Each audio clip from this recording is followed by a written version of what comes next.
Scopes in Solar Technology, sponsored by Guj and organized by Mechanical Engineering Department of SASIT. The today's session is on solar photovoltaic system fundamentals, technologies, and application. The resource person for this session is an in-house speaker. He is Dr. Nikunj Patel, sir, HOD of Electrical Engineering Department of SASIT. He has completed his PhD from SVNIT Surat and possessed 15 years of teaching experience of academic and 1 year of industry. He has published 10 research papers in various national and international journals, including IEEE Transaction. He has also published 3 books on various subjects of electrical engineering. I, on the behalf of SASIT, welcome you, sir, and thank you so much for giving your valuable time. Now, I would like to hand over the session over to you, sir.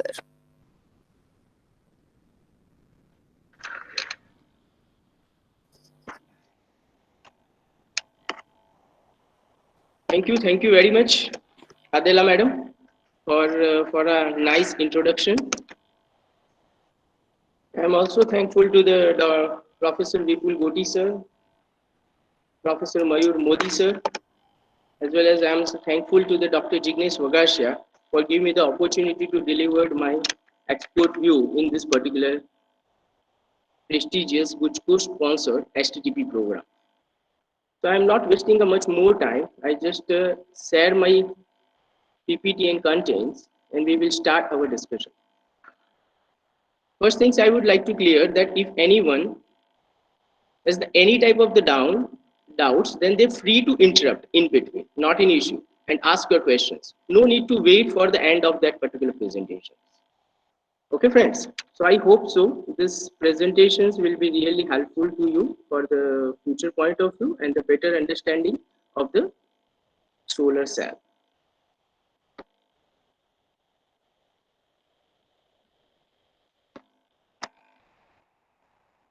Hello, I'm audible for everyone. Yes, sir. Perfect. Okay, that's good.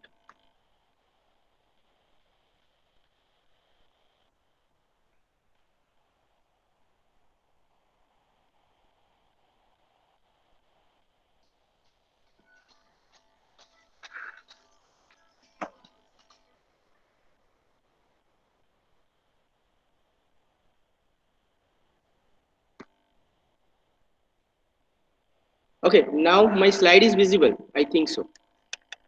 Yes, sir. Okay, so now I start my presentations. The I'm going to deliver my expert view on the solar photovoltaic systems, where I'm going to cover the basic fundamentals, the some technologies, how the solar cell is manufactured, and its application. So this is the today's presentation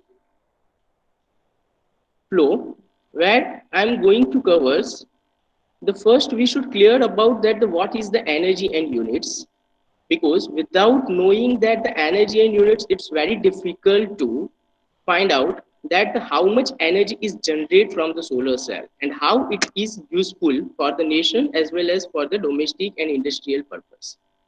Similarly, the importance of the energy, this is also the main and important concept, because without knowing this you cannot understand the importance of that the solar cell. Then we will studies goes further and we find out the different ways for produce the energy from the solar cell as well as from the sun. Then we will think on that PV technology, and we will go for the small history, and then we will discuss deftly for the physics of the solar cell and its operation. We will find out the some characteristics, and we understand that the how efficiency, power, voltage, and current are possible to measure for the particular solar cell. We will also follow the one video which is purely based on the manufacturing process, where you understand from the sand to the solar cell how the solar cell is developed and its process through the different stages. Then of course we will think for the futures of the solar cell. So let I start. So first, energy. I am not wasting much more time for first 10 to 12 slides, but these are the most important as per the today's content. The energy, you know that it is the capacity of the body to perform the works. Everyone is knowing that definitions of the energy, but energy is not only the one form. It's maybe in a mechanical, sound, chemical energy, electrical, lights, heat, and nuclear energy. And among these, you can find out that the main and importance, all energies are importance, but the which energy is give you the stage where it's possible to convert from one form to the other form. Because as per the universal law, energy cannot be created and cannot be destroyed. It's only transferred from one form to the other form.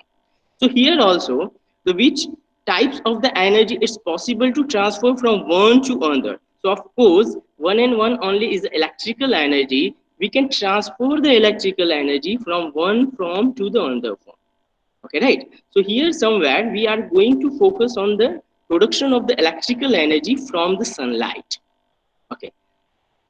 Now we go a little bit further. Before knowing that particular the part of the energy, we must clear about the units.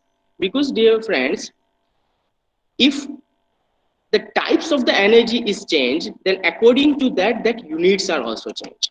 And if you want to compare, suppose to A is the input and B is the output. Okay, right? Then how can you compare A and B? Because whatever the efficiency of your module, it depends on the input as well as the output. But if you compare this input and output, then you must clear about that the unit of that particular content. Okay, right? So first we clear that the different types of unit and the relation between those unit.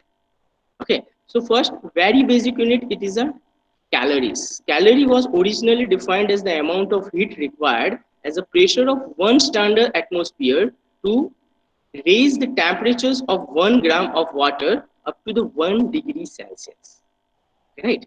And the 1 calorie it is considered approximately is a 4.2 joule. I think so you all are knowing that particular units, but it is important, so I have put up some slides. Now the joule. Joule, it is also the unit of energy. Okay, it's measured in joule. The joule, unit of work of the energy in the international system, we generally measured, and it equal to the work done by the force of 1 Newton acting through the 1 meters. If you want to shifted the one job from the one place to another, the distance traveling is a 1 meters, then and we apply the force is a 1 Newton, then the whatever the energy we have used, it is a 1 joule. Okay, so similarly, we can find out that the 1 EV, okay, right, the calorie and joules we are widely used in mechanical engineering, but 1 EV, it is a something I think so new, it is a unit from coming from the physics. Okay, right. So what is a 1 EV? 1 EV, it is a energy gained by the electron due to the 1 volt potential. If the electrons carry the 1 volt potential, it means the voltage difference we can consider in electrical term. Okay, right? So potential difference is a 1 volt for the particular electron, then we can say that it's carry the energy of 1 EV. Hello? Hello, any doubt? Okay. I think so I am audible clearly. Yes, sir. Okay. Now, the ENG, it is the unit of the energy equal to the 10 raised to minus 7 joule. Okay, right. It is originally in the centimeters gram per second systems of the unit. Then, of course, the well-known BTU, the British thermal unit. This is just applicable for the call. Okay, right. Because we are also going the comparisons of the call as well as the solar energy. Okay, right? So the unit comparison is also important. So if we conclude this all units, then EV, the ERG it is greater than EV, then joule is greater than ERG, then calorie it is greater than joule, and the BTU it means the British thermal units is greater than calorie. Similarly, if you go for the electrical units, then it is an electrical unit in form of, for the power is a watt. So generally we measure the power in a kilowatt hours.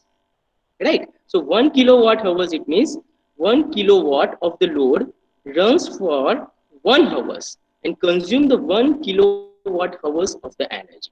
Okay, right? And if we consider, we compare that the kilowatt, it is, this is the unit. 1 kilowatt hours is a unit of, considered as a electrical unit. Generally we used, and in case of the mechanical unit, generally the people are using that joule.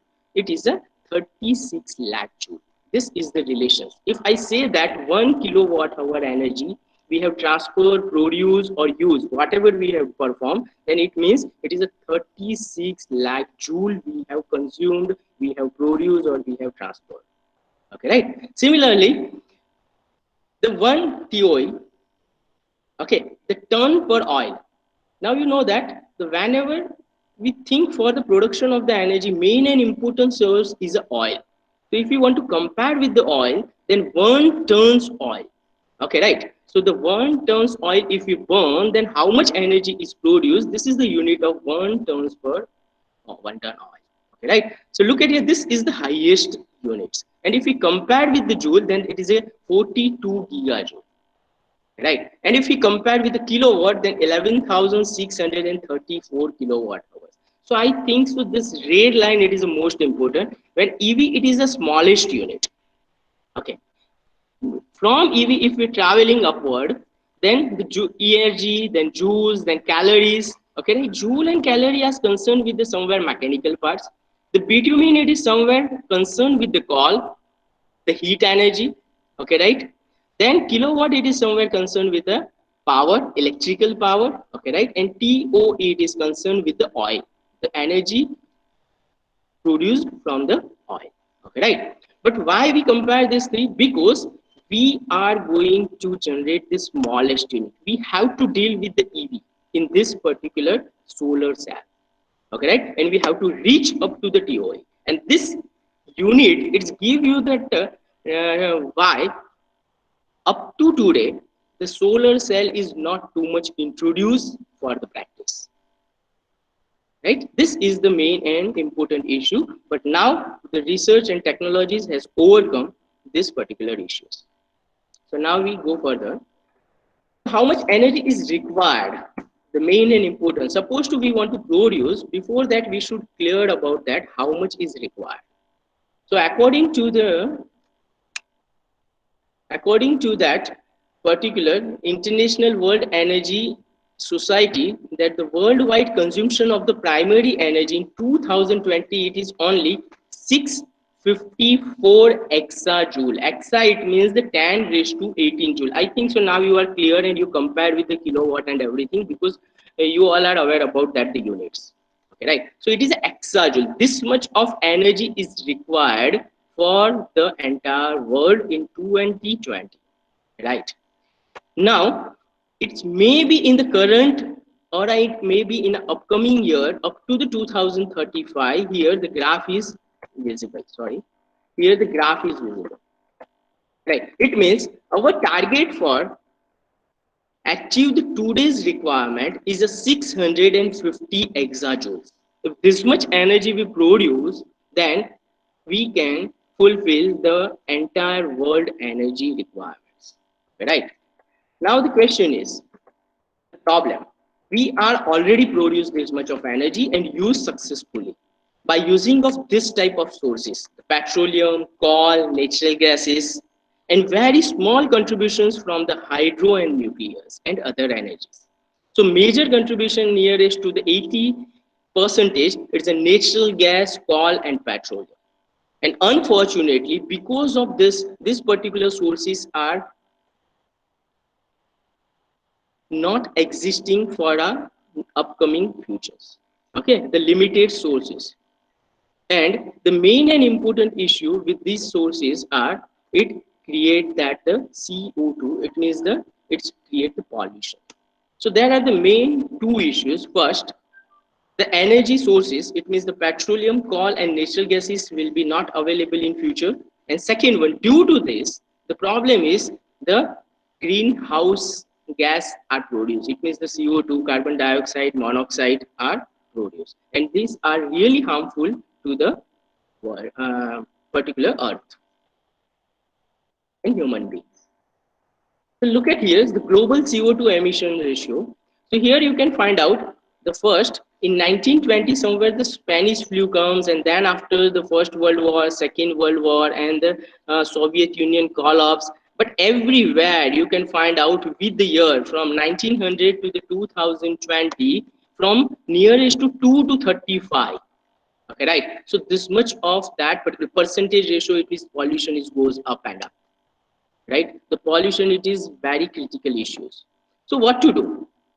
So avoid the use of the energy or electricity. Of course, the electricity is produced from this particular coal, petrol, as well as that natural gases. So what we have to do? We have to avoid this generation of the electricity and use of the energy. No. So we have to find out the alternate energy sources. We have to find out that the alternate energy sources.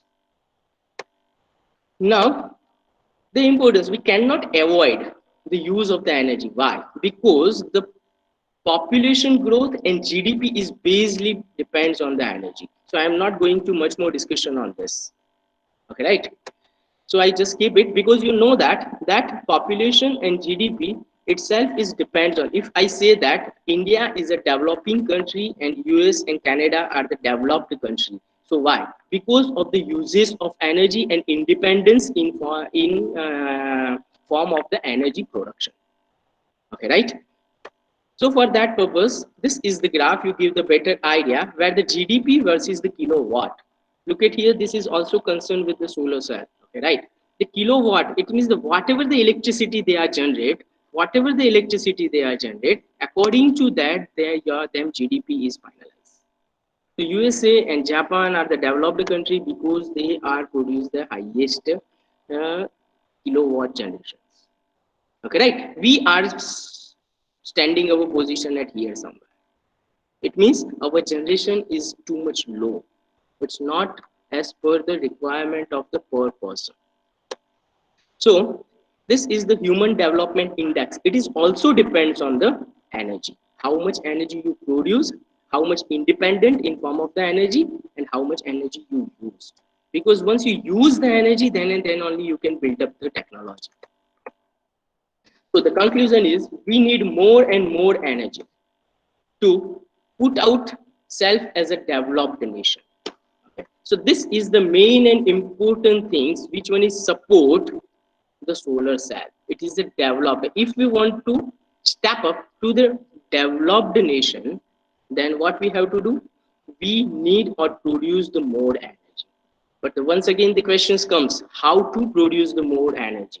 We use the more uses of coal, more uses of petrol, but once again, the problems comes at the same place that the petrol, gases, and coals they are not available for a long time, and these resources are not available in platform of the India. So we have to export from the import from the outer side. So it is also affect our GDP and everything. So the solution, it is a fossil. How to find out the solutions? So the solution, according to me, it is a use of the renewable energy. Okay. So which are the comes under the renewable energy? Of course, the wind, solar, radiations, and the biomass. But among them, wind and biomass are not available at everywhere. But the solar radiation, it is available in India at everywhere. We will find out with some pictures also. So this is the content. This is the particular point where we have to focus much more. And nowadays, our nation is focusing on this because if we find out that some basic table at here for the better understanding, these are the real parameters which I have taken from the Energy Development Authority Society, that the oil, it is available for 40 years only, then the gas is available for the 53 nearest to the 53 years, and coal is available for 205 years. Okay, right? After this much of year, the particular sources will be not available. So just imagine, energy is required, and these are the main sources of production of the energy. So from where we get the energy after the 50 years? So look at here, the energy security. So the is give you the same thing. So we have to find out that we should look for the alternative energy options. Right? This is only the things.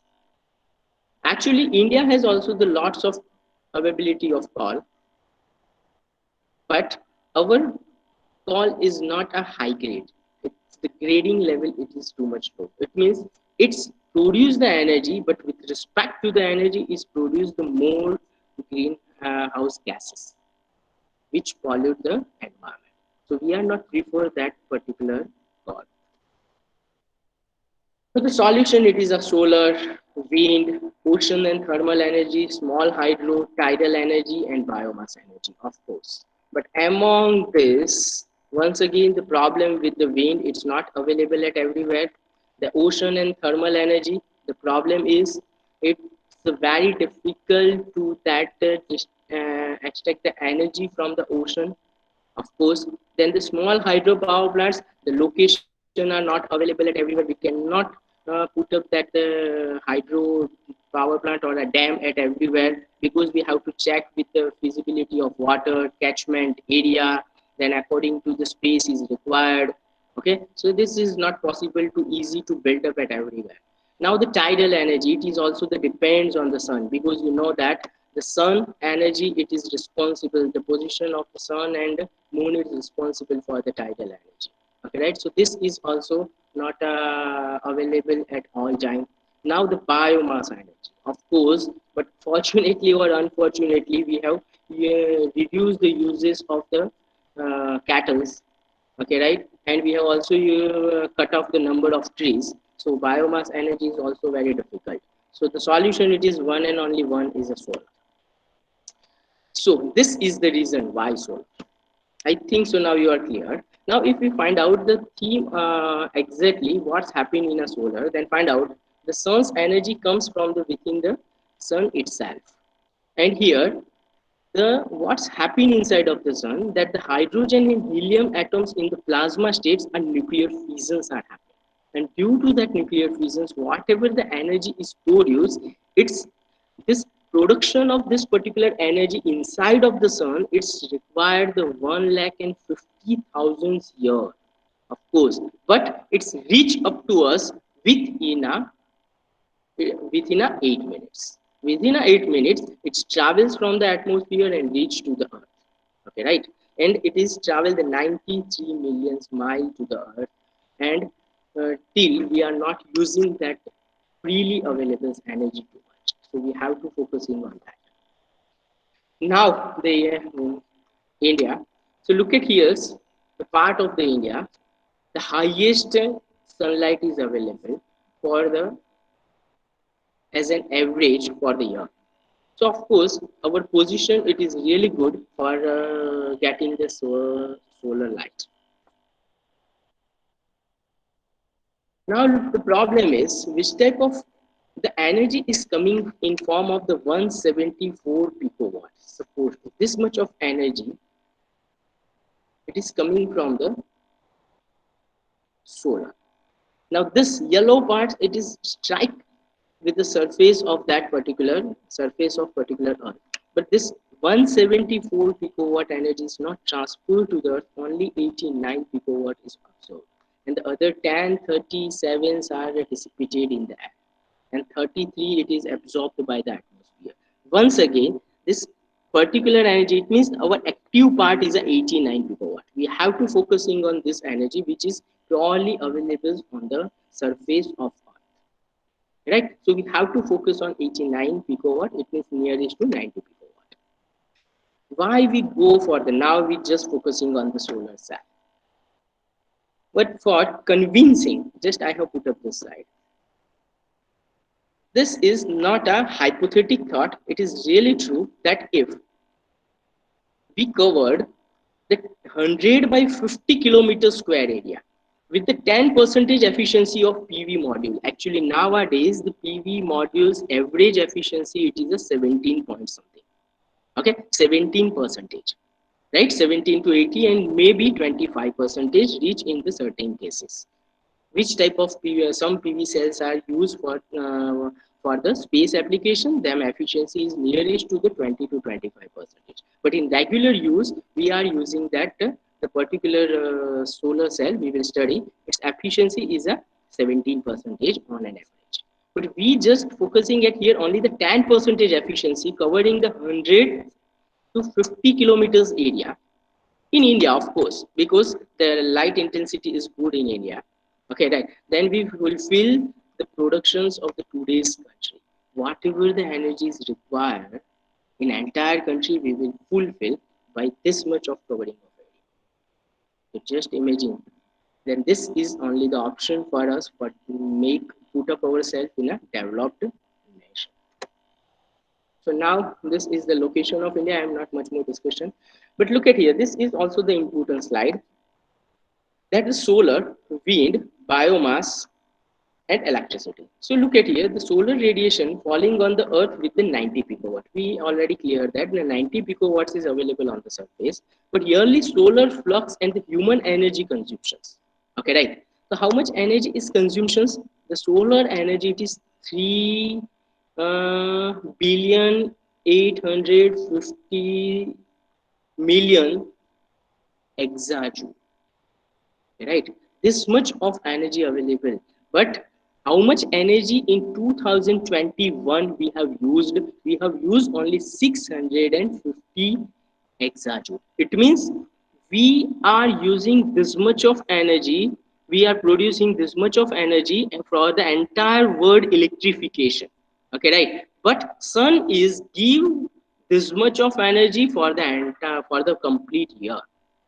So just imagine if we use this particular energy for the production of the electricity, produce the electricity, then how much electricity we are able to produce by using of the solar cell with the 10 to 15 percentage efficiency cell only, which are the existing and very well-known technology.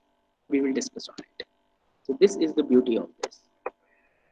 Now, so of course, I think so many lectures you have covered previously in the last 2 to 3 days in this particular STTP, and they have covered this part, the sunlight, the how to use this sunlight with the optical concentrations, with the high temperature thermal energy and the thermodynamics engines they have used, and there are the use. By using of these techniques also we are able to produce the electricity. This is the mechanical type production of the electricity. It is a solar where we are using this technology, solar chimney technology, solar concentrators, and solar pump. But we are not here to present this particular technology, but we just take a some view or small view of this.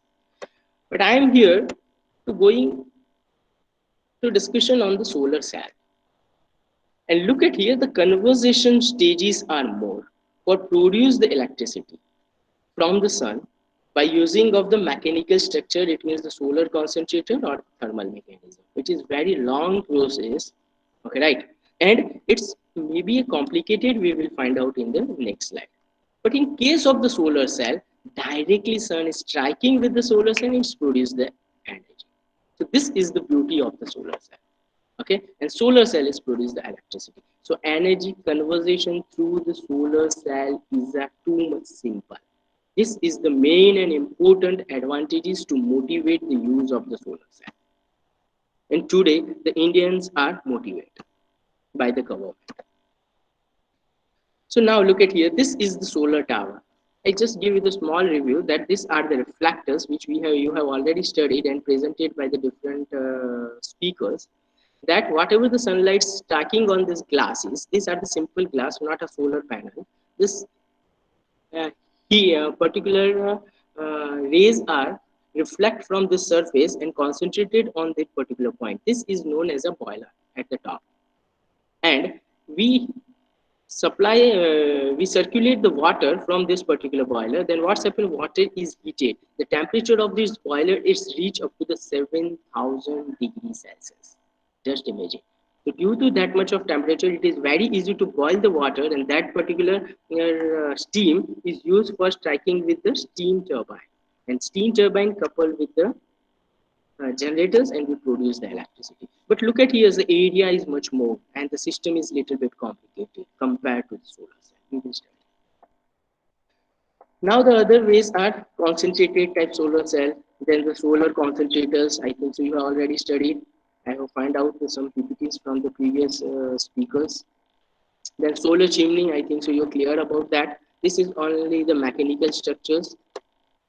And the pilot plant is Israel is also installed that particular the thermal electricity production from the sea. Okay, right? But it is also the complicated and the very few energy we can district from such kind of plant. So now the conclusion is solar energy is a huge potential to meet our energy requirement. The thing is true. By the three ways, direct thermal energy, thermal to electrical, direct thermal, it means for the drying purpose, for the heating purpose. If we use the sunlight directly, then also we can use that sunlight and reduce the use of electricity. Okay, but it is also the little bit complicated, but because we are all mindset with the electrical energy and conversion of electrical energy. Suppose I give you the example that if you need a chiller plant or a suppose to a heater plant. Okay, if you want to heat the water, then you no go for the sunlight, you just switch on the electrical heaters and find out the hot water, right? So we are very familiar about that the electricity. So this is somewhere it is not a conventional. Now the thermal to electricals, of course, but here we have already find out in a solar chimney and the solar concentrators that it is a very lengthy process and it is a very big space and particular units are required for the production of electricity from the sun through the thermal energy. So the direct electricity, how to produce from sun, the solution it is a PV cell. And why? Because the energy conversion it is very simple. It is renewable energy. It means available up to the human being. If sun is not available, then of course the life is not available. And if life is not available, then electricity is not required. So can be powered by the remote location. Main and important of this. The PV cell can be powered by the remote location. We can mount it everywhere, not an issue. If the condition is sunlight must be available. It's free, right? It means no need to pay the charge and everything. So we just put up on our rooftop or put up on in our farm, then we can produce the electricity as per our requirements.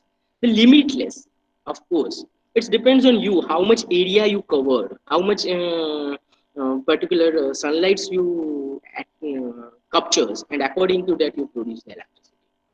And it is of course main and important the today's issue environmental friendly. Right? So because of these four features, the PV cell is a future. So we should understand what is a PV cell. So now we start our journey. The what is a photovoltaic electricity? The main and important questions. The photovoltaic. Please, friends, just concentrate in this particular upcoming slide because I am going to give you the entire structures of that particular photovoltaic cell and how it's work exactly.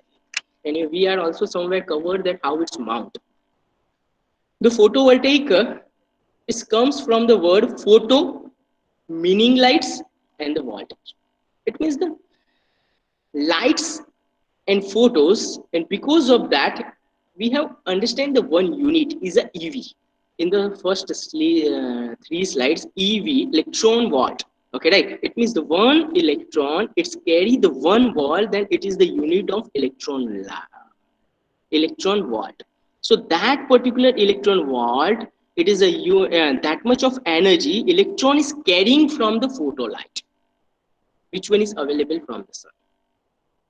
I think so you all are clear. So because of that, the name of that particular is a photo light voltage device, which produce the electricity. The photovoltaic electricity is obtained by using the photovoltaic systems, and the basic photovoltaic systems consist of the four components. Suppose to we want to install the photovoltaic cell and we want to produce the electricity and use it, then which are the basic components are required. So first we understand that the component. First one is a solar panel is required. Solar panel, it is a solar photovoltaic cell one type. We will understand in depth. This is the solar array, solar panel. Now the batteries are required. Why the batteries are required? Because suppose the sunlights are not available, at that time we get the power from the batteries. If we are not required for the storing the energy, then we just connect this solar panel with a DC load, then we can directly take the DC power supply. So the battery is required. So we should understand about the battery also. The regulators and chargers. So now why this charger and regulator? I have put up the one word that here MPPT. So MPPT, it is one type of a charger or controller, or it's maybe the regulator. The function of MPPT is a maximum power point tracker. So what is the function of it? The maximum power point tracker. It's actually the sunlight is continuously changed, the position of the sun, right? And because of the in between environments, the intensity of the light is continuously changed. So what's happening? The solar cell is produce the different voltage and current. So if this different voltage and current we directly feed to the lamp, then what's happening? The lamp light is continuously flickered. So for that purpose, we need some constant voltage. And similarly, for the charging process, also we need some constant voltage. So for that purpose, we require the battery. Okay. If we use this particular DC regulated power directly to the home, then not an issue. Okay, right? But the problem is in our home, if you're looking that we are using the AC power, not a DC power. AC, it means the alternating current, and DC, it means the direct current. So the problem is the output is a DC. So for conversion of, okay, here the small mistake, it is not AC to DC, it is a DC to AC. Okay, right? So here the function of inverter is from DC to AC. Okay, right? So now the whatever the AC electricity or what we have converted from the DC, that directly we use for the AC load at home. We are also free to use this DC power at our home. The problem is our all appliances are designed based on the alternating current. So we have to change those appliances, then we can directly use the DC power, not an issue. Okay, but it is very difficult and very costly. So we are prefer that the inverter. Are you agree? So these are the main component. Now we understand one by one. First we understand the MPPT, battery, MPPT, inverter, and then we will mainly focus on solar. And what is a solar cell? So let me find out. If in place of that particular home, if we connect with the grid, it means it's supposed to we are not required at our home. Okay, our requirement is very small, but we produce the more energy. But somewhere the people are not able to produce the power, but they require the more energy, just like the industries and commercial purpose. So what's happened? Whatever the energy we produce at our home, we can transfer to the grid. Okay, right? So according to that, there are the two types of photovoltaic solar photovoltaic system.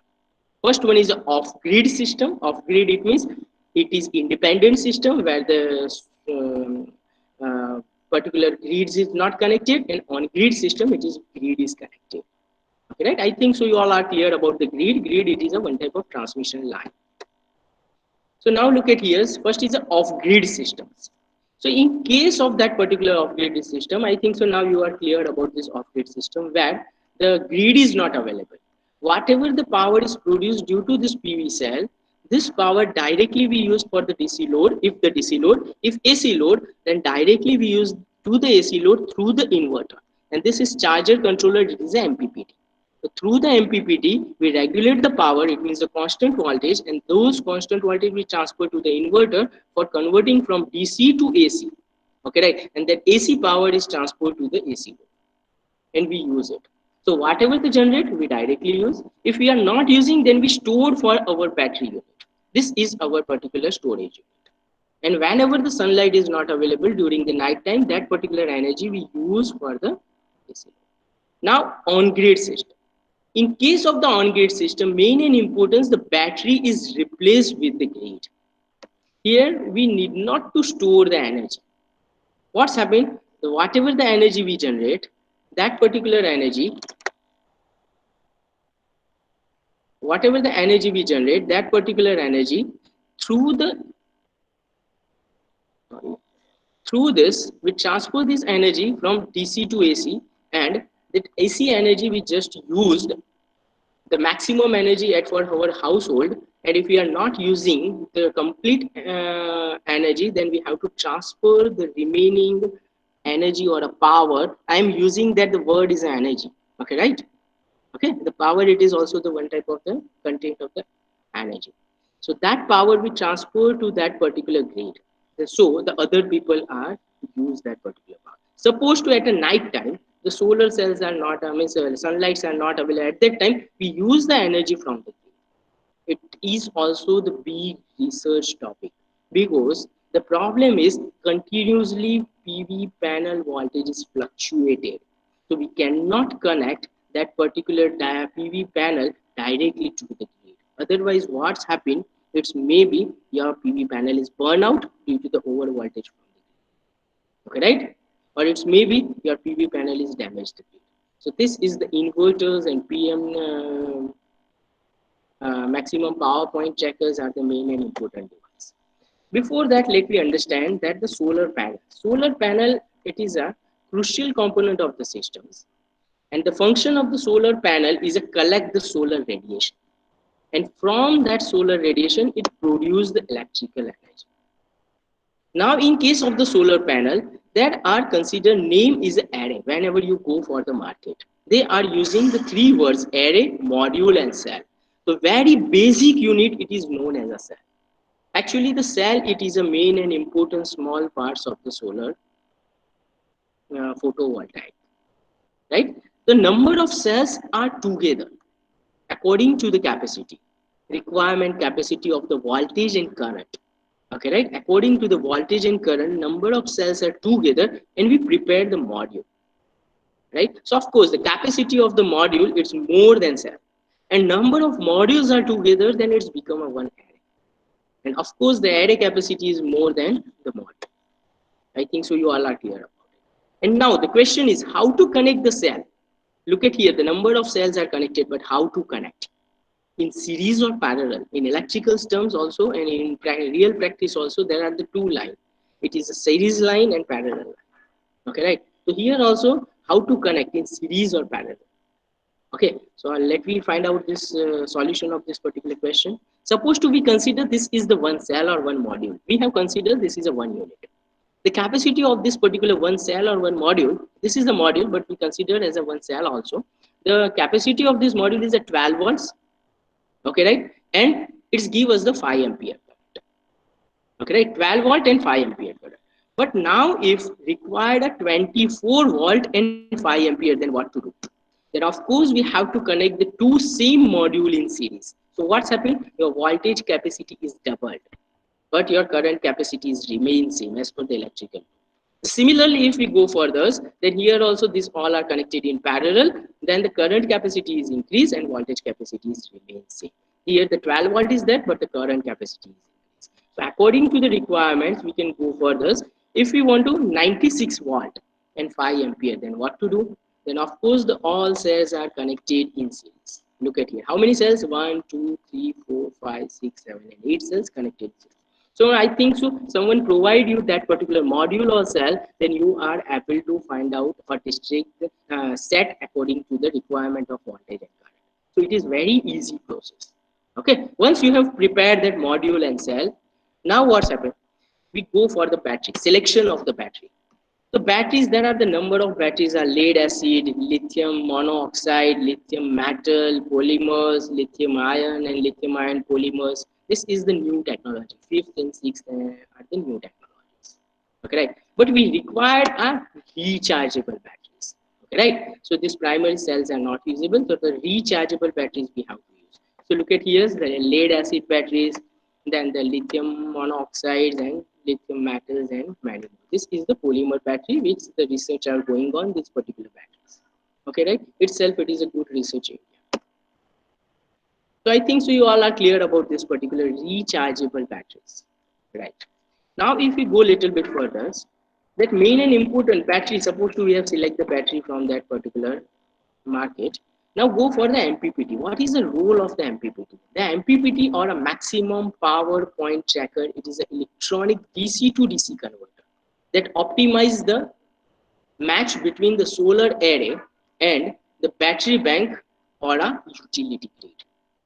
Agree with me? So main function of MPPT is to the whatever the power is coming from the solar. Here we have to connect plus and minus solar cell.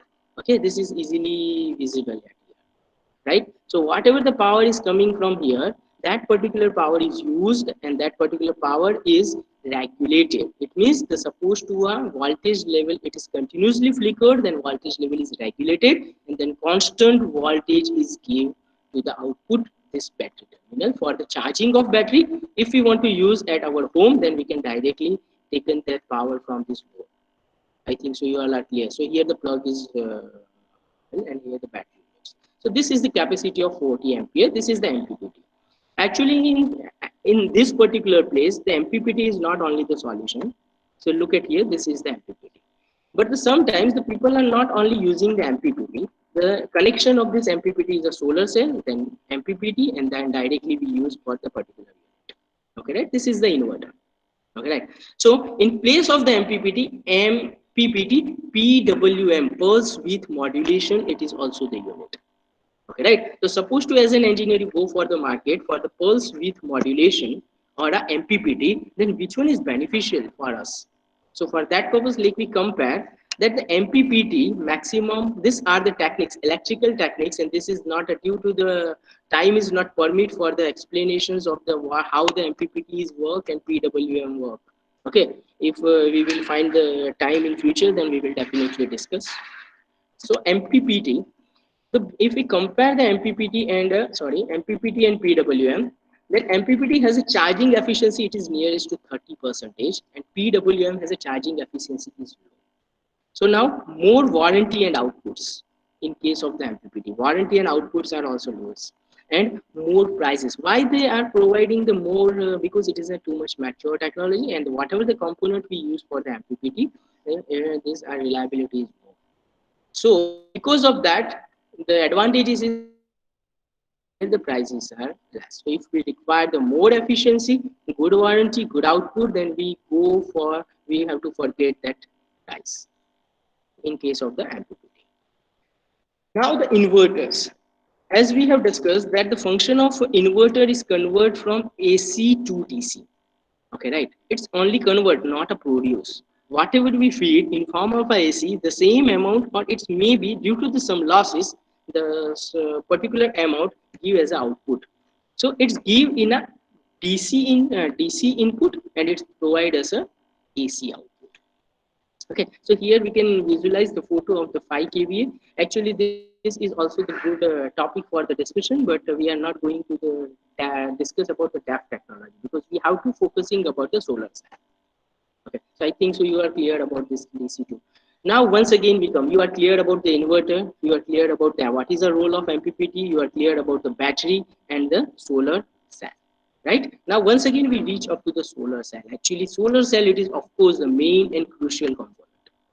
So actually, as per the people view, the solar cell, it is like a battery. Why say they say solar cell is a battery? Because it is supply the DC power. Of course, battery is also provide DC and solar cell is also provide DC. But the problem is the solar cell is not give us the constant DC voltage. It's the voltage is continuously fluctuated because of the availability of the sun lights, right? So what's happened due to this is not a battery. Okay, of course at preliminary view this is a battery, but this is not a battery. So of course this is something beyond than the battery. So the main and important crucial component is a solar cell, and solar cell, it is just like a wafer. Just like a wafer, it means the thin which is like a page. Okay, right? So this is the development. Now the question is how the solar cell is developed and how it's work.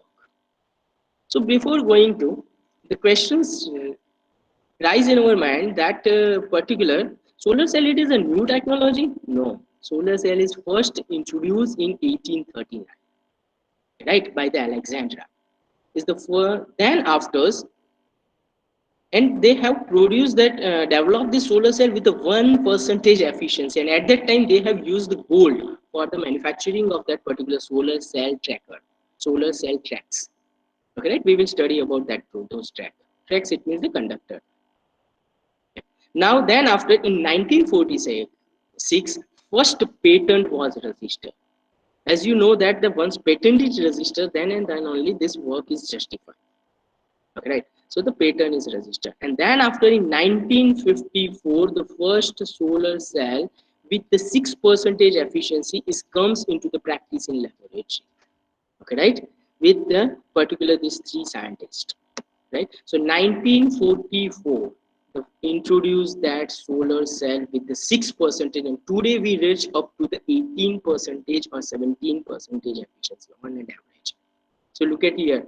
With the year, we have not overcome the level of the efficiency. So still there is a big research area.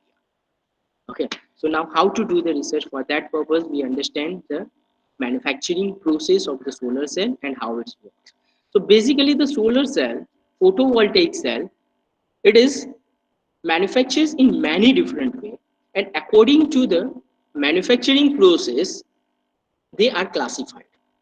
So they are mainly classified into the three parts, that the monocrystalline silicon cell, polycrystalline silicon cell, and the thin film technology.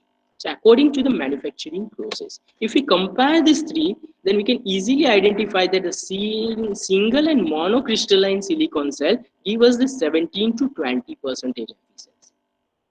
But it is little bit expensive compared to the poly.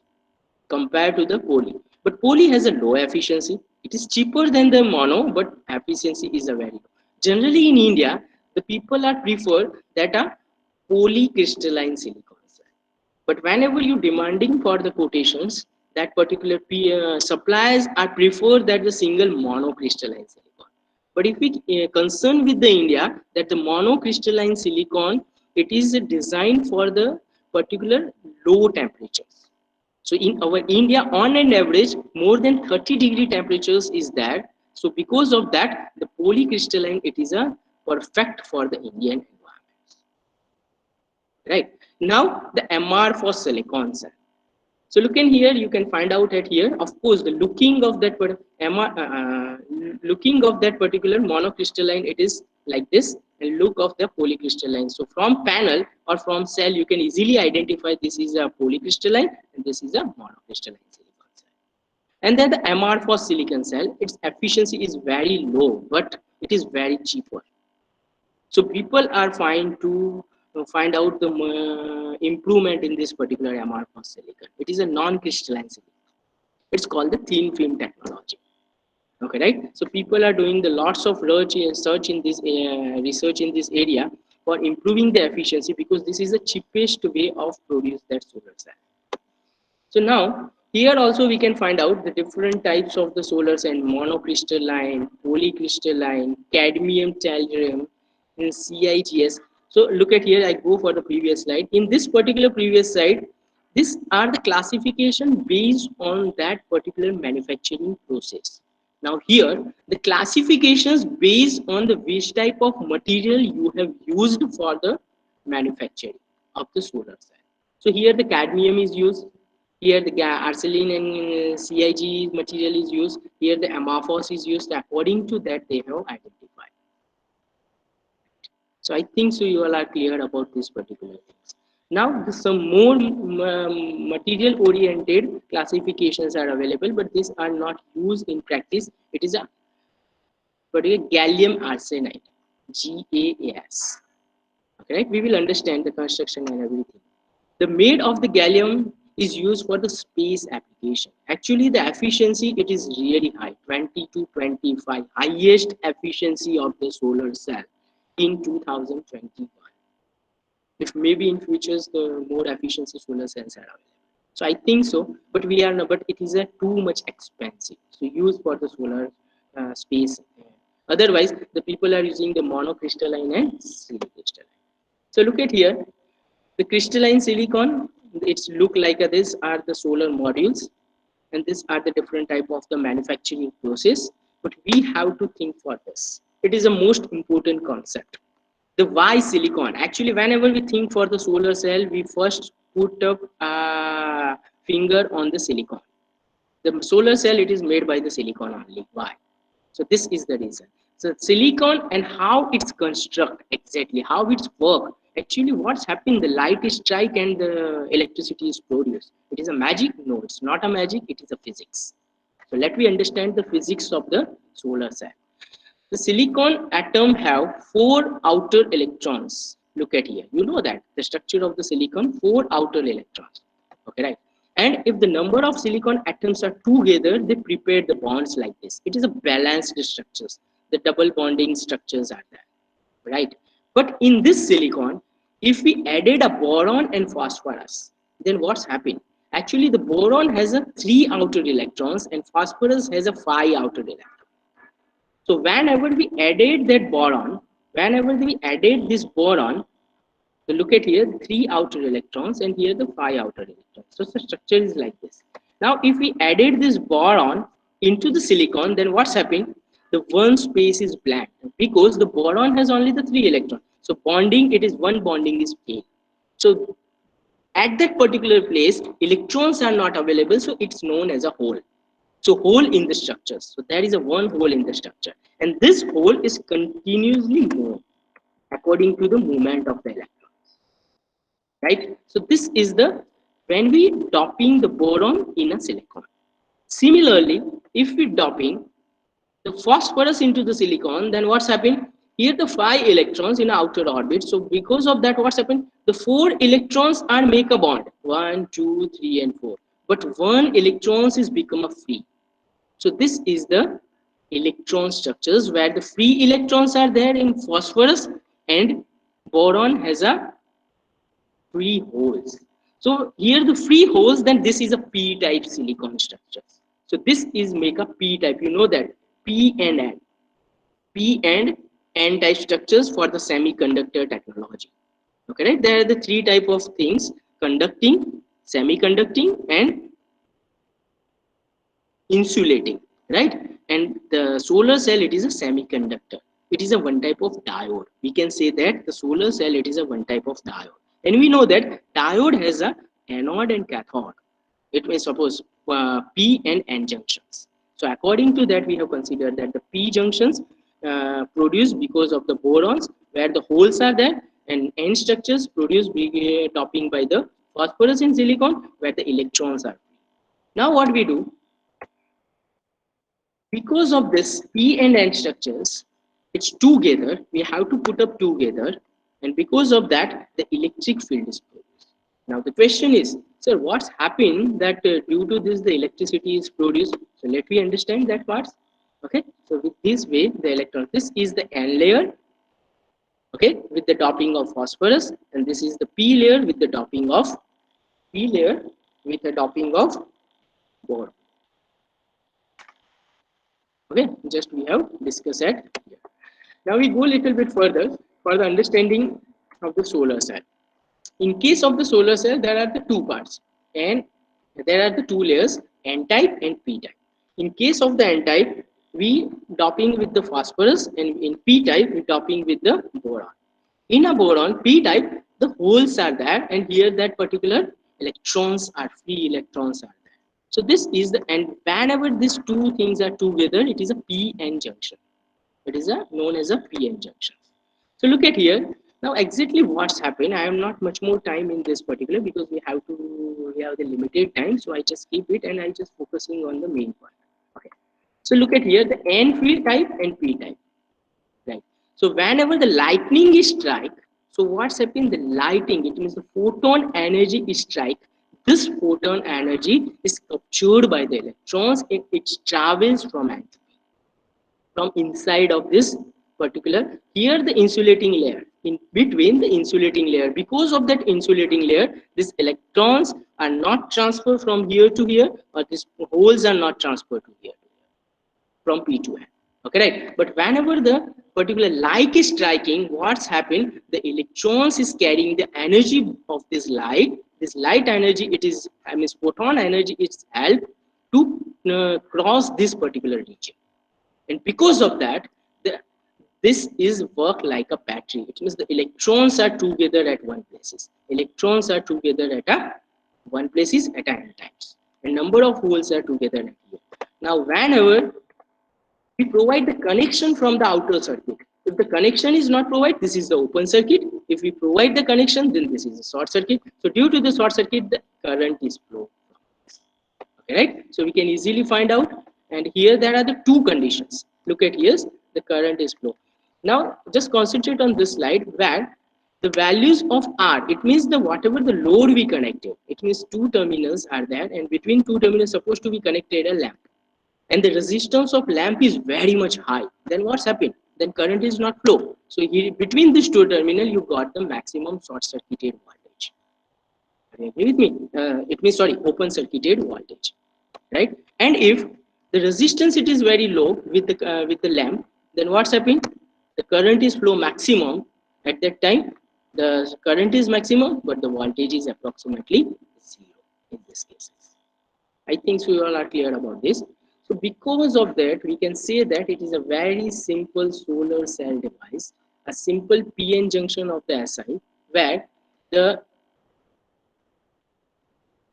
in p type the boron doping is there, and of course you can find out that the thickness of the p type junction is more, and we will also find out in that particular video also. P type junction's thickness is more compared to that particular n type thickness. So this is the p type thickness, doping of the boron in the particular parts, and here in n type the doping of the phosphorus. So due to this, what's happened? The PN junction is there, and in between this particular line, it is a create the isolation between these two. It is a one type of an insulating layers, right? And between these two side, we provide the metal contact. The metal, it is a metal contact, and on the upper side, from where the light is coming, we provide the anti-reflecting coating. Now the question is, what is anti-reflecting coating? The actually anti-reflecting coating, it is a one type of a simple triangulus material. Rough materials we are using. Okay, so it is something like this. The anti-reflecting coating, it is something like this. Anti-reflecting coating, it is something like audible. So what's happened whenever like this? Okay. So now whenever the lightning is strike on this, so what's happened? The lightning is not directly reflect. It is not reflect. It is not go back, but it is internally move, and it's concentrate on this particular surface and concentrate on that particular surface. Okay, right? Okay, and because of this, what's happening? We can produce the, and that energy is used by that electrons, and it's cross this boundary. It's cross this boundary, and it's together at the one places. And then whenever you provide the connections, it's flow, and the flow of electrons or flow of charge is possible. Right? The typically cell voltage, if we find out some true, the typical cell voltage is nearest to 500 to 700 milliwatt. This much of low voltage level of that particular cell. And typically current uh,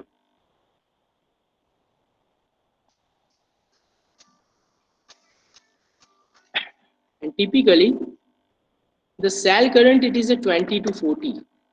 Okay, we can easily find out at here. 20 to 40 milliamperes. Now typically shape circular of that particular, it is of course it is something like a square. The cell shape is something like a square, and these cells are connected in series and parallel. It means the voltage level is 500 to 7, ampere rating is 20 to 40 milliamperes. Okay, right? According to that, we can find out the power of that particular cell, and the size of it is a 6 to 20 centimeters square. And series and parallel we have to connect according to the increase the capacity of voltage. So ultimately, the solar cell structure, it is looking like this. The upper is a encapsulated. This is the glass. This is made by the glass material, which provide the protection as well as it allow the sun rays. It allow the sun rays and captured inside. Then the contact grid. These are the conductor path. These are the conductor path or a contact grid. Now anti-reflecting coating. Here this is the blue parts. This particular part is considered here. Somewhere we have provided the anti-reflecting coating at here. Anti-reflecting coating as we have discussed. Then N type and then P type. Okay, right? So look at here, N and P. This is the main solar cell. On this we have provided the conductors. Here we have provided anti-reflecting, and above this we have put up a glass. And as a base, we have put up a metal sheet for supporting this entire structures, because it is a very thin wafer. So if we bend, maybe a break. So the structures of the thin film solar cell. So it is similar according to the manufacturing process and according to the increase the capacity, the layer of that particular layers are increased or decreased. So look at here, the number of layers, metal is there, N layer is there, P layer is there, then the transparent layer and that particular glass. Okay, so these are the basic parts of the solar cell. Now, if multi-junction device, in multi-junction device, of course, there are the number of PN junctions. So look at here, you can easily find out the number of PN junctions. So due to that number of PN junction, whenever the light is coming from here, that light is passing from upper level to the lower layer. Okay, right? So of course, the upper layers is produce something, then the remaining light goes to at here, and it's also produce some release some electrons, and due to this, we collect those particular power in form of the charge, in form of electrons, and we use it. So this is the top cell, this is a tunnel diodes, and this is a bottom cell. Okay, so we are not interested to discuss about this. This is also the really good construction for the understanding purpose how it exactly works. The working principle it is same, but here the multi-layer. Now, the solar cell operation. I think so now you are clear about the one things that upper layer, lower level, and between these two layers, it means P and N junctions, the electrons are transferred to the to the solar energy, and there are those particular electrons, it transferred from the outer conductors, and it's possible to flow of current, right? But if we understand with a better way, there are basically in form of the physics, then there are basically the two layers, the conduction band and the valence band. The electrons are transferred from the conduction to the valence band. Okay, right? Electron is transferred from conduction band to valence band, but it cannot be transferred from conduction to valence band itself. Okay, for transferring from conduction to valence, it's required the some energy. And that energy is coming from the solar light, sunlight. So by using of that energy, the electrons are transformed from conduction band to the solar valence band. And whenever we connect the conductors, this valence electrons once again reach to the conduction band. So this is the complete closed loop system. Okay, and because of this closed loop system, the current is possible. And look at here, the three different figures that are represented here. This is the energy level. In case of the metal, the conduction and valence band are overlapped. So this is made by a metal. In physics term, if this situation is comes, it is a metal. If the small gap, then this is semiconductor. So we are interested in semiconductor. And if big gap, where the electrons never jump from conduction to valence. So these are the insulating material. It means whatever the heat we give at this particular material, the electrons never jump from conduction to valence. So this is the insulating material. Right. So here, the exactly what's happened, basically three steps: absorb the light by the silicon, separate the electrons, holes, pair, and potential gradient. It means separation of holes and electrons, and charge transport to the electrical circuit. Now the question is, how much energy it's produced? The energy is produced in form of a photon electrons, EV, photon energy coming from sunlight is a photon. So how much sunlight is give us the energy? It is Hc divided by lambda. H is a Planck constant. This constant, it is a per unit area how much energy they give.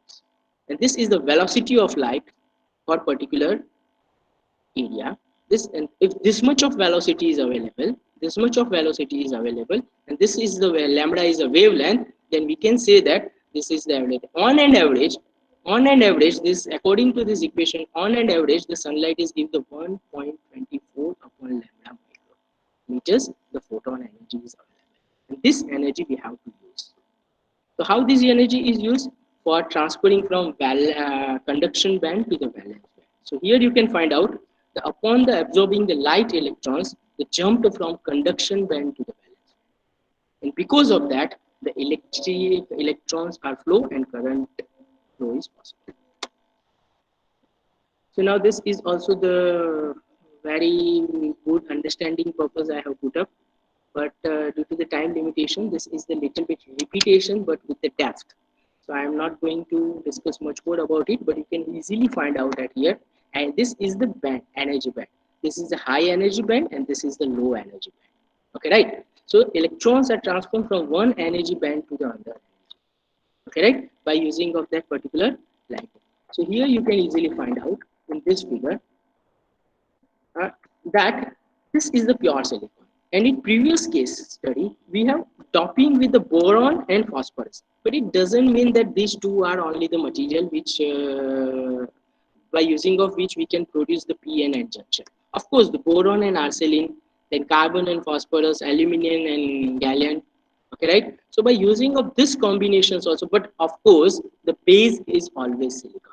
Base is always silicon. But in a future technology, we will study, we will just take a discussion. In a fourth generation, in place of silicon, the people are using that the polysilicon cell or a particular some new technologies they have introduced, which is which we will discuss. Right. So the doping here, the doping is a boron and arsenide. So look at here, due to this doping, what's happened? Exactly because of changing this doping, what's happened? In previous case, boron and phosphorus, here the boron and arsenine. In place of the boron and phosphorus and boron and arsenine, the basically difference, it is this Eg. Eg. Okay, right. What is Eg? So we have already understand that here, that Eg, it means the band gap energy. The particular this band, how much energy, the size of this band. So how much energy is required to jump this band. Okay, right. So if this band is depends on the which type of topping we use. Right. So now we once again go for this. So here, look at here. Here the band, it's required 1.1 ev to jump this from valence to conduction and conduction. Similarly, at here from conduction to valence electrons for jumping purpose. Okay, right? We are not going to much more discussion of this. I think so you all are clear about this particular parts. Now the main and important thing is here the two conditions, short circuit and open circuit. Suppose to this is the solar cell. Okay, right. The short circuit condition, it means the current is flow maximum, the voltage level is zero. In case of the open circuited, when open circuited, it means we are not connected with anything. Here we have just put up a voltmeter, the connected anything. So voltage is available, but current is zero. But in actual case, we have to connect with the load. So what's happening? It's if we connect with the load, then the some voltage is available with some flow of current. So it depends on the value of the resistance of that particular load. Okay, right? So what we have to do, if we required the power, then power, it is a combination of voltage into the current. So if the value of V and I is maximum, then and then only we get the maximum power from the solar cell. Okay, right? So for that purpose, we will understand the VI characteristic. Before that, we just conclude this slide. The complete functions I have described it here. A solar cell, it is a sandwich of the N-type silicon and P-type silicon. The blue, it is a particular E-type silicon, and red, it is a N-type. When sunlight shine on the cell, photons, the particular bombarding, then because of that, what's happened? The photons, the yellow dots, carry the high energy. Right, this particular parts is carry the high energy, and that because of that particular energy, it's absorbed by this electron. And with this particular energy, yellow energy, it's which coming from the sun, this green electron is transferred from this layer to upper layer, E to N layer. And here the electrons are together. Now whenever we connect this particular circuit, this gathered electrons are transferred from here to here. So here the electrons are connected, so this R become a positives and this is become a negative potential. And due to this potential difference, the electrons are flow, and because of that, current is flowing this particular direction. Okay, right? So of course, the flow of electrons, it is always opposite direction in the favor of flow of current. You agree with this? So I think so. Let me start. Now the construction of the solar cell for the application. They are constructed by the laying the special materials, of course, we have know that, into the thin film sandwich technology, which we have already discussed, and linked with the wires. We have to connect it with the wires and arrange on the panel, and stiff and non-conducting materials such as a glass for the protection purpose. And panel itself is called the model. So once we have designed that particular module, then now we go for the particular use. And according to the requirement, this particular constructed module we have to connect in series and parallel. Now the characteristic. Actually, in solar cell, basically the four parameters are important. The first one is a voltage, current. The combination of voltage and current is a power and the entire efficiency. So how to calculate this thing? But before understanding this, we should clear about the affected parameters. So these are the following affected parameters. Light intensity are affect on the performance of the solar cell. Wavelength are also affect. Now the angle of that particular lights, this is also affect the generation of the solar cell. Surface condition, the surface condition is a smooth or a rough, it is also affected. And temperature on the solar cell, in which temperatures we have mount this particular solar cell. So these parameters are affected with the solar cell, and if we maintain these parameters, then we go for the measuring this particular voltage, current, power, and efficiency. Right? So let me start to study about this. So voltage and current, it is a main and important parameters, and these are the depends on the value of resistance, which we have connected. Okay, right? And but for Nikun sir, optimization, yes sir. sorry to disturb you. Huh? You have now only 10 minutes, and I think one video is also actually remaining. Yes, yes, yes. So, Okay, and I just question answer is also there. okay. I Yeah. can, Okay. Okay. So according to that, you can accommodate. Okay, sir. Thank right. you. Okay. Thank you for giving me the boundary of time. Okay. So this is the VI characteristic. It is a very important where from the and VI characteristic. So this is the point is a short circuit current, and this is give us the current of the open circuited voltage. So short circuit current and open circuited voltage, maximum voltage available, maximum current. So here we can find out the maximum power. And this point, it is a main and important for get distract the maximum power from the solar cell. And for that purpose, we are using the MPPT, which we have already studied in previous slide. Okay, so this is the main and important characteristic for the solar cell. Similarly, finding the efficiency, very basic equation, P divided by E into AC. Similarly, the SPV performance characteristics here you can find out whether from this is a very easy equation for find out the from the PV characteristic for the find out the efficiency of the any solar cell. And in our institute and many institute has a device, and they can also develop that particular device for measuring the efficiency of the solar cell. It is a very easy method. Now here the different type of solar cell are classified with the efficiency and band gap. If band gap is increased, then what's about the efficiency? Band gap, it is a, we have conduction and valence. In between gap is a band gap. The best research are performed in that particular things. We also find out that here's the efficiency of the solar cell module. So look at here, in a silicon, gallium arsenide and cadmium type silicon cell, we have find out that the efficiency it is nearest to 24% here. Now the gallium arsenide it is a 25.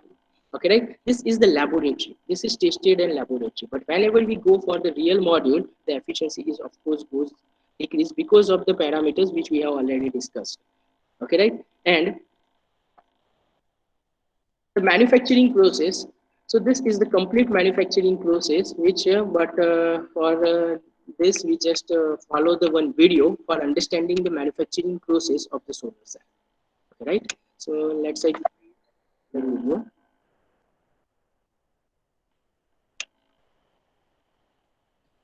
Okay, I think so. Video is available for all. Sir, it is. Yes, sir. Yes. Okay. Yes, sir. Start. Okay, I will explain this particular.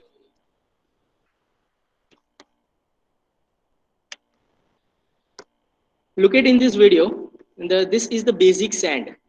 Okay, right? That's from this sand we have to district the silicon. We have to reach from this sand to this level. This is the pure silicon, which the 99.99 percentage pure silicon. Okay, right? But how to get these things? So for that purpose, in this sand we have to added this particular carbon material, and oxide material. And because of the combination of this, we find out that the particular pure silicon material. We extract the pure silicon material. Now, the process. The process is, in a big chambers, what we do, we added the silicon oxide and carbon. The silicon oxide and carbon both are added. Okay, right? So this call and everything we have added in this particular chambers,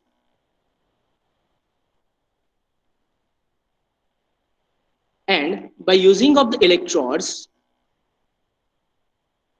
we give the 2000 degrees Celsius temperature.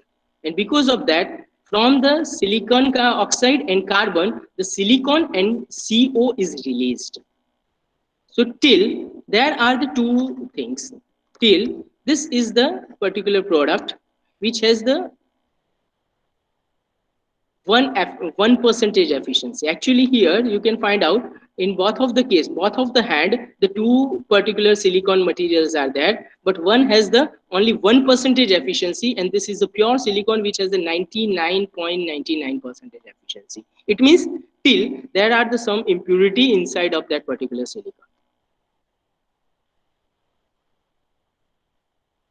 So for that purpose, we have to go for the further process.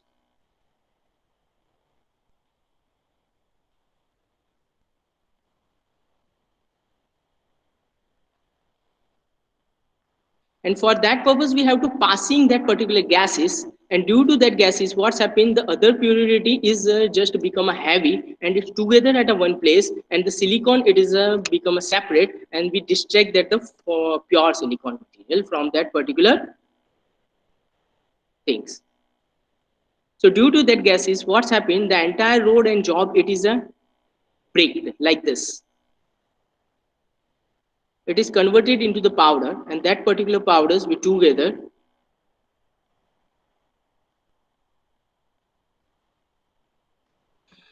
now. Once we have find out these things, then this is part is a particular silicon wafers, and in that we doping something because we require the diode. For that purpose, at a red portion, we added some boron. Here we have added some boron. It is the doping of the boron, and in upper portion, the doping of the phosphorus. Okay, right? So doping of the boron and doping of the phosphorus. Of course, the doping of the boron thickness is much more compared to the phosphorus. And then we provide the tracks for the collecting that current. Here you can find out this is the insulating layer. The electrons are not transferring from this layer, but whenever the lightning, whenever that the sunlight is strike, the energy is used, and this one is transformed from here to here. Okay, and all electrons are together at one place with carrying some energy. Okay, now what's happened here? The potential difference is created. So if we measure the voltage, then there are the some voltages available. Now we provide this track and we connect with this particular load. So what's happened here? The lamp, it is act as a load. The electrons are together on the upper part, and from that upper part we collect that particular electrons and transport to the lower. It is automatically transferred due to the potential difference. Once again, the all electrons are transferred to the boron part. It means the whole are fulfilled by the electrons. And once again, what we do? Once again, here the sunlight is strike, and this is the continuous process. You can better understand it. Now look at here. These are the pieces. These are the big solid piece of the silicon material. Now we have to make a, in this we have added that boron part. Okay, right? Now we go for the manufacturing process. The silicon material, the powder form or a stone form, pure silicon materials, we added that particular boron. Okay, we have do the doping with the boron, and we go for very high temperature, and we make a slab. Go for the high temperature.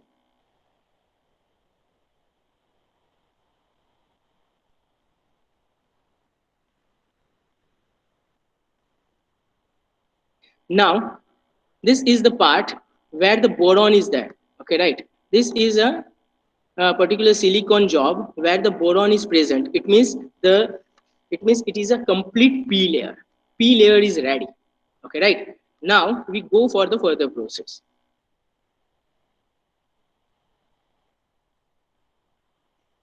Now we have to make a strip from this. So this is a purely mechanical work.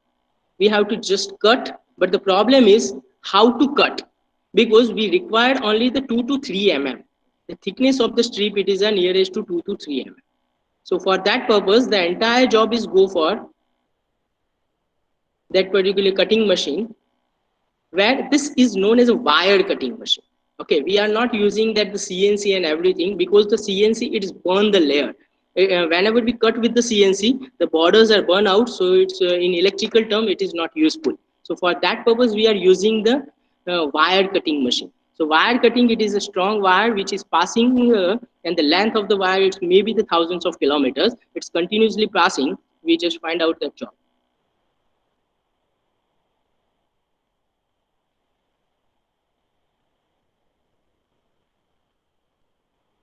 So this is the wire cutting machine for making a slice. You can find out these are the different wires, and the all wires are passing from this particular job. So it's make a thin strips look like this.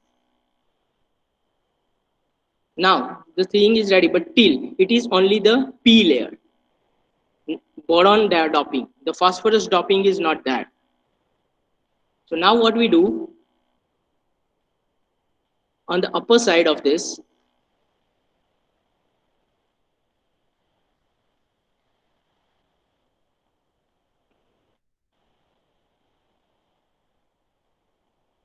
now we passing this all strip. Now this passing from all this particular unit, where we have provide that the phosphorus gas. Okay, right. So here we providing the phosphorus doping on the upper layer or any one layers of that particular P strip. Okay, right. So automatically the N layer is generated. So now there are the two layers, N layer and P layer. The final product with the N and P layer, it means the semiconductors pure diode is ready. Silicon based semiconductor diode is ready. But now problem is, now we require that a conduction path. So for that purpose, we have to provide that conduction path by the automation with the soldering ions. Previously, the people are using this path manually, but now it is automatically operated.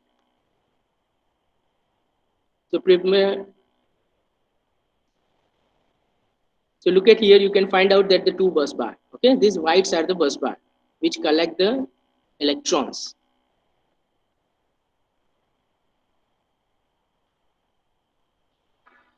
Now these modules are ready. So I think so. This particular plate is ready. So this is the solar cell. It is a one unit. Now number of solar cells together and make a one solar module, which we have already defined. And number of solar modules together, then it's make a one solar head. Right? So I think so. You all are clear about this particular procedure of the solar cell manufacturing.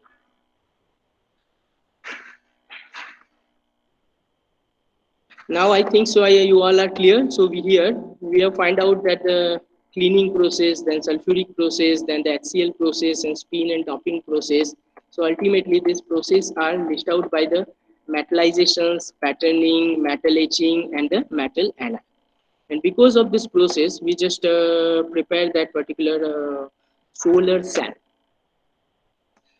Now, if I conclude this session, that and if we focusing for the future point of view, then today we are working with the first and second generation. In the first generation photovoltaic, the large area, of course, the PN junctions diodes are there, single layered PN junction diodes are there. The light source with the wavelength of the sunlight, it depends on, okay, right? And it is a one type of silicon wafer. This is a single first generation photovoltaic technology, and cells are available. Now, the second generation also we are going to step up. Then lots of research are going on, which is a thin film technology. Actually, it is a very cheap. Okay, but the efficiency is low, so people are trying to that by using of the multi-junction photovoltaic cell. Okay, and this is cheaper than by using of the multi-junctions. They are how to increase the efficiency. Now the future is a third generation and fourth generation. In third generations, it is very different than the first and second generation, where the no PN junctions are there. When the photoelectron chemical cells they have prepared with the polymer solar cell, with the material of a polymer. Okay, right? This is and the non-crystalline materials. So this is the third generation, which are not depends on the conventional PN junction, but it is a work prepared by using of the polymer solar cells. Similarly, the fourth generation, it is a composite photovoltaic technology where people are trying with the polymer with the nano particles can be mixed together and make a single multi-spectrum layer. Okay, right? Which has the highest efficiency, but of course it is very much costly and it is only used for the laboratory purpose. Uh, okay, right? And they have claiming when go for the mass production it will become a cheaper, and first NASA has used that particular for the mass operation. Now if we think for the solar, then solar cell, it is of course the future of India, where we use the gasoline, coal and everything, and we produce the electricity and transportation. 80% energy is used for these two purpose.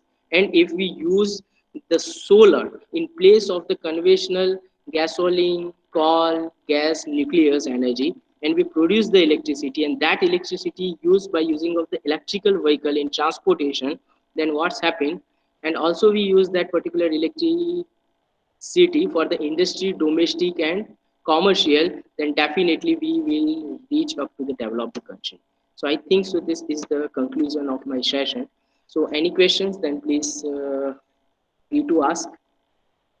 Thank you very much for listening me with patience. Any question from the participants?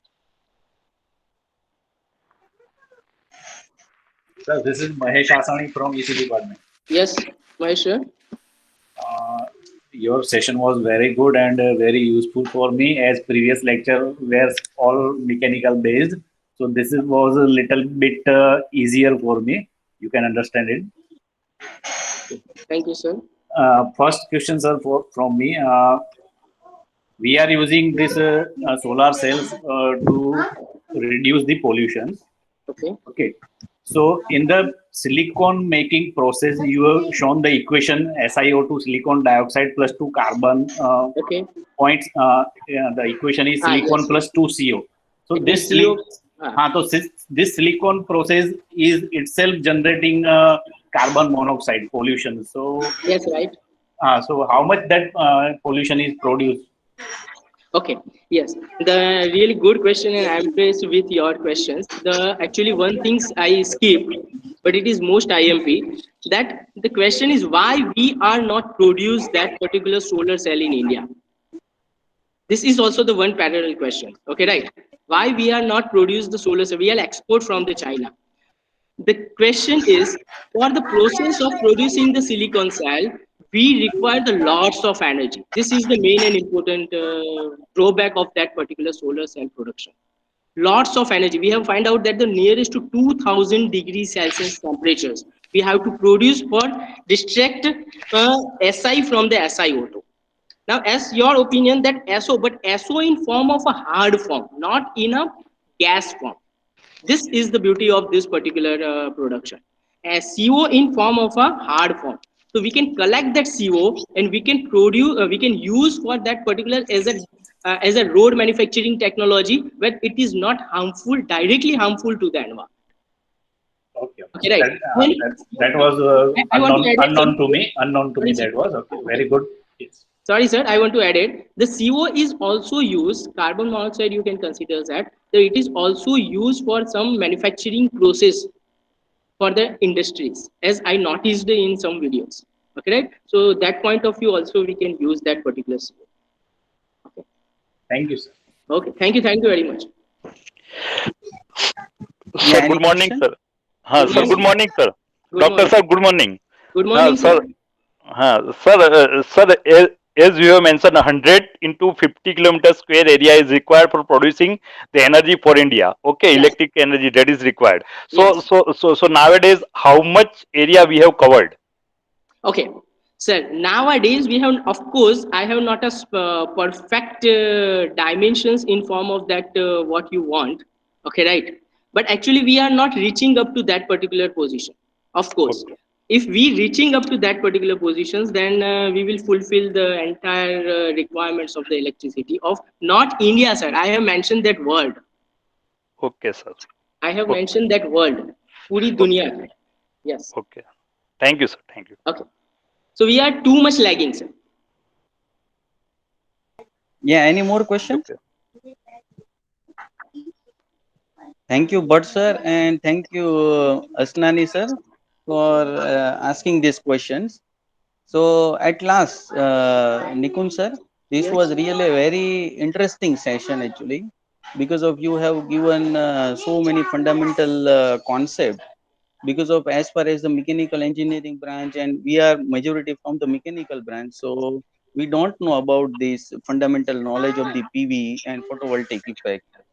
So thank you again so much, Dr. Nikun Patel sir, for giving such a wonderful expert talk. And again, I would like to thank you for sparing your valuable time with us. And Usual. Sorry for interrupt, sir. But yes, if possible, then we just take a one snapshot of that particular. All participants are on them cameras.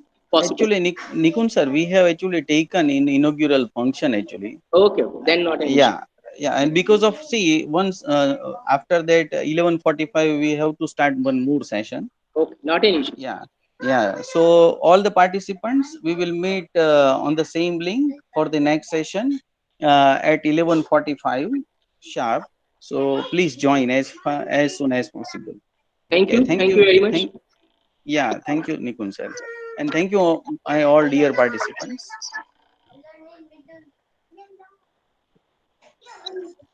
Now you can leave the meeting. Thank you, everyone.